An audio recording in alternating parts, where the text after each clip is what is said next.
hard to say that you'd be pleased with an outcome because you take no pleasure in the case of this magnitude and of such a horrific nature.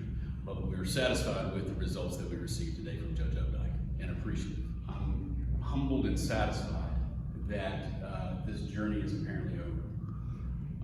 It's been a great honor to work on behalf of the Wood and Stagno families since March of 2017. I don't know if any of you were here at that time, but there was a press conference with law enforcement, and at that time I told the families and the community that the day of justice would come.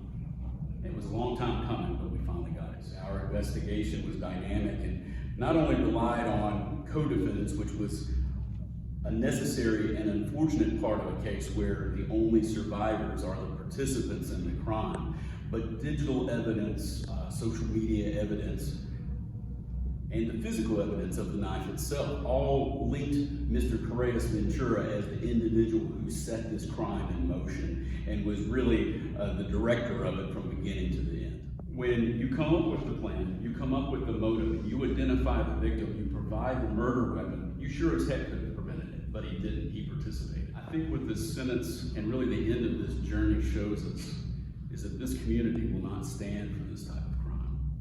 The law enforcement agencies will not stand for this type of crime, whether it's here in Bedford or the help that we receive from neighboring jurisdictions, the state police, agencies and offices up and down the East Coast to make sure we got this day of justice. So we are sending a strong message that law enforcement and this community as a whole will not stand for this type of terror in our backyards.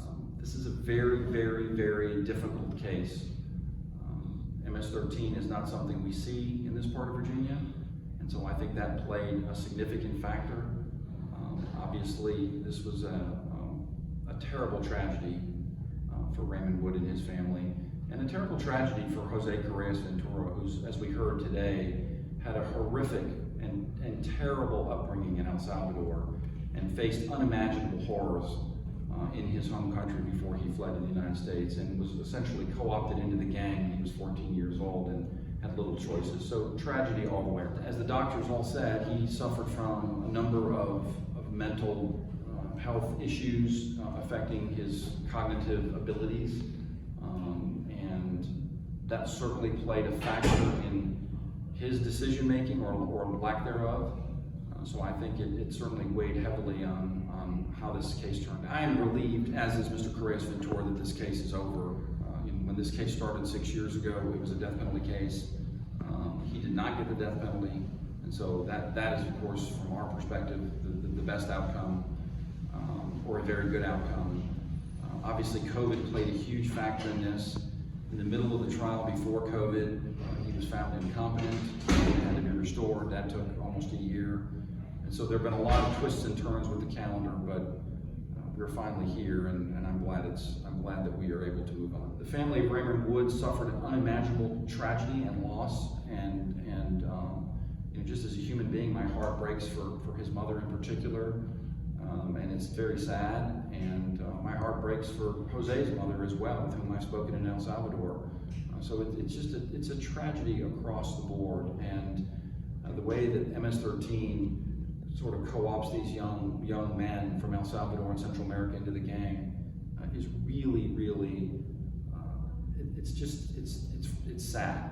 It's very sad. I cannot thank enough all of the offices, the individual officers, the federal prosecutors, special agents that assisted Bedford County to get to this day.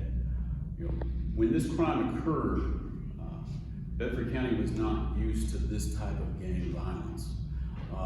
To see our investigation blossom to not only where the participants here were held accountable, but the evidence that we were able to generate helped prosecution in other jurisdictions was incredibly rewarding. It was very much a cooperative effort by agencies across multiple states.